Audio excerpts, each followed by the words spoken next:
किन्नर चुड़ैल। गोरखपुर नाम का एक गांव हुआ करता था। उस गांव में ज्यादा लोग नहीं रहते थे। उस गांव में एक गर्भवती विधवा औरत रहती थी। उस औरत का नाम कमला था।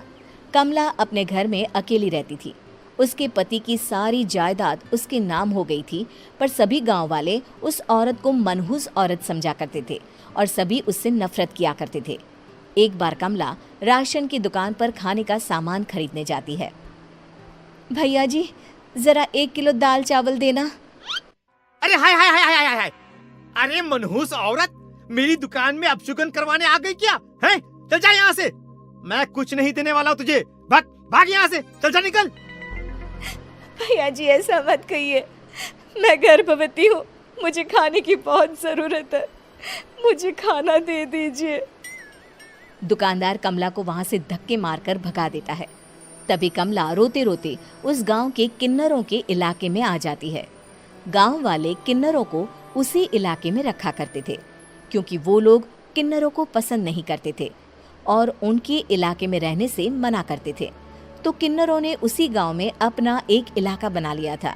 जब किन्नर लोग देखते हैं कि एक गर्भवती महिला रोते रोते उनके इलाके में आ गई है, तो सारे किन्नर कमला के पास जाकर उसका हाल पूछने लगते हैं। क्या हुआ बहन, तुम्हारी गर्भवती अवस्था में इतनी बुरी हालत कैसे? तुम रो क्यों रही हो?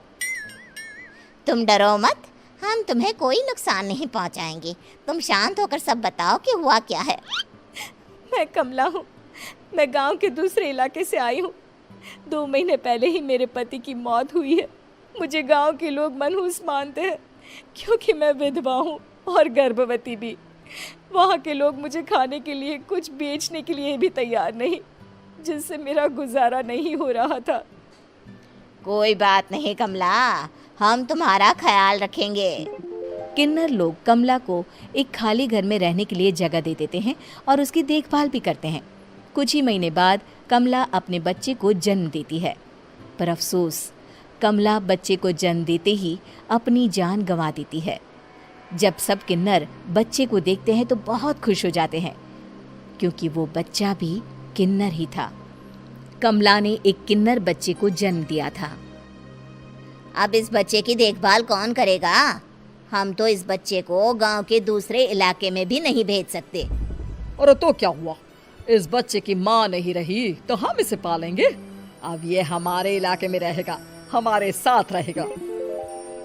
फिर वो किन्नर उस किन्नर बच्चे को गोद ले लेते हैं, उसका नामकरण कराते हैं।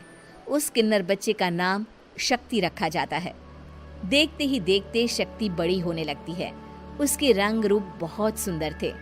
वो बहुत सुंदर किन्नर दिखती है। एक दिन शक्ति एक किन्नर से पूछती है, माँ जी सुनिए ना, ये गांव के दूसरे इलाके में भी तो लोग रहते हैं, तो हम वहाँ क्यों नहीं जाते? हम उनसे अलग क्यों रहते हैं? शक्ति, क्योंकि वो लोग हमारे जैसे नहीं, वो लोग हमें पसंद नहीं करते, इसीलिए हम उनसे अलग रहते हैं। क्यों? वो हमें क्यों पसंद नहीं करते? मुझे एक बार उस इलाके में जाना है। मैं एक बार वहाँ जाकर घूम कर आऊँ।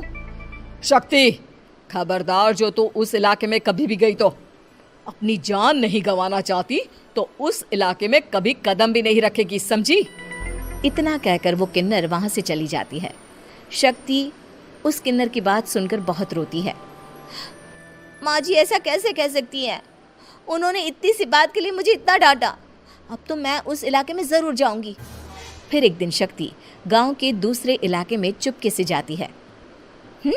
ये लोग तो हमारे जैसे ही इंसान हैं, तो ये हमसे नफरत क्यों करते हैं? जब शक्ति उस इलाके में पहुंचती है तो गांव के सारे आदमी उसके रूप से मोहित हो जाते हैं। वो लोग ये अंदाज़ा नहीं लगा पाते कि वो किन्नर है। शक्ति की सुंदरता देखकर सारे गांव वाले उसकी तारीफ करने लगते हैं। तभी गांव का चक्कर लगाने गांव के जमींदार का बेटा हर्ष वहां पहुंचता है। हर्ष भी दिखने में बहुत सुंदर होता है। जब हर्ष ने शक्ति को देखा तो वो भी उससे मोहित हो गया, और जब शक्ति की नज़र हर्ष पर पड़ी तो वो हर्ष को देखकर मोहित हो गई। आपको पहले कभी इस गांव में देखा नहीं। इस गांव में आप नए हैं क्या? जी नहीं, वो मैं बस। तभी शक्ति बोलते बोलते रुक जाती है और मन में सोचने लगती है, अगर मैंने इनको बता दिया कि मैं दूसरे इलाके से आई हूँ तो वो समझ जाएंगे कि मैं किन्नर हूँ, इसलिए मुझे इनसे झूठ ही बोलना पड़ेगा। शक्ति हर्ष को कहती है, जी हाँ, मैं इस गांव में नई आई हूँ, यहाँ अकेली रहती हूँ। वैसे आप कौन है?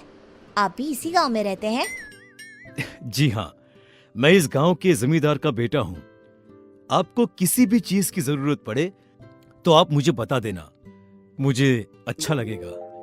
ऐसे ही शक्ति और हर्ष एक दूसरे से रोज मिलने लगते। वो दोनों अपने प्यार का इजहार करने एक दूसरे से मिलने जाते हैं। तभी शक्ति का पीछा करते करते एक किन्नर वहां आ जाती है। शक्ति, शक्ति, मैं तुमसे बहुत प्यार करता हूँ। मैं तुमसे शादी करना चाहता हूँ। क्या तुम मुझसे शादी करोगी? हाँ हर्ष, मैं तुमसे शादी करूँगी, पर मैं तुमको अपने बारे में एक सच्चाई बताना चाहती हूँ जो मैंने तुमसे छुपा कर रखी है। तभी उनके बीच में ही वो किन्नर आ जाती है। शक्ति, तेरी हिम्मत कैसे हुई ऐसा करने की? वो किन्नर शक्ति को खींचकर गांव के जमींदार के पास ले जाती है। हर्ष भी वहां शक्ति को बचाने के लिए पहुंच जाता है। जमींदार शक्ति और हर्ष के प्यार के बारे में सुनकर गुस्से में आ जाता है और शक्ति को गांव के बाहर निकालने की सजा देता है। शक्ति ये बात सहन नहीं कर पाती और कुएं में कूदकर अपनी जान दे देती है। जमींदार हर्ष की शादी गांव की एक लड़की से करवा देता है, पर हर्ष इस शादी से खुश नहीं होता। शक्ति अपना बदला लेने के लिए मरने के बाद किन्नर चुड़ैल बन जाती है। अब मैं इन गाँव वालों को नहीं छोड़ूंगी, अब इनसे मैं अपने प्यार का बदला लूंगी। किन्नर चुड़ैल गांव वालों को परेशान करना शुरू कर देती है। एक बार वो रात को गांव के खेतों में पहुंच जाती है और वहां आग लगा देती है। सारी फसल जल के राख हो जाती है। जब एक आदमी रात को उठकर देखता है कि खेत में आग लग गई है तो वो वहां पहुंच जाता है। वो देखता है कि खेतों के बीचों बीच एक किन्नर चुड़ैल खड़ी है और वहां खड़े होकर ताली बजा रही है। गांव वाला किन्नर चुड़ैल को देखकर बेहोश हो जाता है। जब सुबह उस आदमी को होश आता है तो वो सीधा जमींदार के पास जाता है। अरे जमींदार साहब, अरे वो किन्नर चुड़ैल ने मेरी सारी फसल जला दी। अब मैं क्या करूंगा? क्या होगा मेरा? जमींदार चुड़ैल किन्नर का नाम सुनते ही सब कुछ समझ जाता है। अब वो बहुत डर जाता है। उसी रात को जब जमींदार डर के मारे अपने कमरे में सो नहीं पाता, तभी वहां अचानक से किन्नर चुड़ैल आ जाती है। किन्नर चुड़ैल जोर जोर से जमींदार के आगे खड़ी होकर हंसने लगती है और ताली बजाने लगती है। जमींदार उस डरावनी किन्नर चुड़ैल को देखकर बहुत डर जाता है। तूने मेरे साथ बहुत बुरा किया, अब मैं तुझे जान से मार दूंगी। नहीं नहीं नहीं नहीं नहीं, मुझे माफ कर दो, मुझे मत मारो। मैं कभी ऐसा दोबारा नहीं करूंगा। अब तुम जो बोलोगी वही मैं करूंगा। ठीक है, मैं चाहती हूँ कि किन्नर इलाका गांव के इलाके से जुड़े और गांव का कोई भी आदमी किन्नर समाज से द्वेष ना करे, उससे नफरत ना करे, नहीं तो मैं सारे गांव को मार दूंगी। और तुम गांव में एक नया कानून बनाओ कि अगर किसी ने भी किन्नर समाज को हानि पहुंचाने की कोशिश भी करी या इनसे भेदभाव करने की भी कोशिश करी तो उनको कड़ी से कड़ी सजा मिलेगी। हाँ हाँ हाँ हाँ, मैं ऐसा ही करूंगा। तुम जो बोलोगी वो मैं करूंगा, पर मुझे जाने दो प्लीज। तब वो किन्नर चुड़ैल वहां से चली जाती है।